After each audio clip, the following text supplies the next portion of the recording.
Hey guys, അപ്പം നമുക്ക് ഇന്നൊരു കുട്ടി ലുലു ഷോപ്പിംഗ് കണ്ടാലോ? കോട്ടയത്ത് ഒരു ആവശ്യത്തിന് വന്നു കേട്ടോ നമ്മൾ ഏത് ചെയ്യുന്നത് പിന്നെ ലുലു മാളിൽ ഉടനെ കയറാമെന്ന്. ഞാനും അമ്മയും ചേച്ചിയും മാത്രമേ ഉണ്ടായിരുന്നുള്ളൂ, പപ്പയില്ലായിരുന്നു. ഞാൻ ലുലുവിൽ ആദ്യമായിട്ടാണ് പോകുന്നത്. എറണാകുളത്ത് ലുലുവും പോയിട്ടില്ല, ഇവിടെയും വന്നിട്ടില്ല. ലുലുവിൽ എൻ്റെ ഫസ്റ്റ് ടൈം എക്സ്പീരിയൻസ് ആയിരുന്നു. പിന്നെ ലുലുവിൽ വരുമ്പോൾ എൻ്റെ ആകെപ്പാടുള്ള ലക്ഷ്യം കുറച്ച് ക്രാഫ്റ്റ് ഐറ്റംസും പിന്നെ ഫുഡും ആയിരുന്നു. അത് നടന്നു. ഫുഡ് പല സാധനങ്ങളും എടുത്തിട്ട് അവിടെ തന്നെ തിരിച്ചു വെച്ചു, എങ്കിലും കുറച്ച് സാധനങ്ങളൊക്കെ എടുത്തു ഞങ്ങൾ.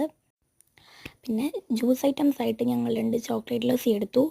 പിന്നെ സ്ട്രോബെറിയും പച്ചക്കറികളും ഒക്കെ വാങ്ങിച്ചു. അതൊന്നും ഞാൻ വീഡിയോയിൽ ആഡ് ചെയ്തിട്ടില്ല, ശരിക്കും പറഞ്ഞാൽ ആഡ് ചെയ്യാൻ മറന്നുപോയി. പിന്നെ കുറേ ഫുഡ് ഐറ്റംസിൻ്റെ അടുത്തൊക്കെ ഇങ്ങനെ നടന്നു. അധികമൊന്നും വാങ്ങിച്ചില്ല, കുറച്ചൊക്കെ ഐറ്റംസ്. പിന്നെ ഞങ്ങളുടെ പ്ലാൻ എന്ന് പറഞ്ഞാൽ ഹൈപ്പർ മാർക്കറ്റിൽ നിന്ന് ഫുഡ് വാങ്ങിച്ച് മേളിൽ പോയിരുന്ന് കഴിക്കലായിരുന്നു. എസ്കലേറ്ററൊക്കെ കയറാൻ എനിക്ക് ചെറിയൊരു പേടിയുണ്ടായിരുന്നു, കാരണം കുറേ കാലത്തിന് ശേഷമാണ് ഞാൻ കയറുന്നത്. അപ്പോൾ അതിൻ്റെ ഒരു ചെറിയ പേടി എനിക്കുണ്ടായിരുന്നു. കുഞ്ഞിലേങ്ങാണ്ട് കയറിയതാണ്. ശരിക്കും പറഞ്ഞാൽ സമയമില്ലാത്തതുകൊണ്ട് ഞങ്ങൾ ലുലുവിൻ്റെ പകുതി പോലും കണ്ടു തീർക്കാൻ പറ്റിയില്ല. ഇനിയുണ്ട് ഇഷ്ടം പോലെ കാണാൻ വേണ്ടിയിട്ട്. പിന്നെ ഞങ്ങൾ മുകളിൽ വന്നിരുന്ന് ഫുഡ് കഴിച്ചിട്ട് ഞങ്ങൾ നേരെ അങ്ങ് പോയി. ഞങ്ങൾ ഇറങ്ങിയപ്പോൾ തന്നെ നല്ല മഴയായിരുന്നു. പിന്നെ ഞങ്ങൾ ബസ് കയറി അങ്ങ് പോയി.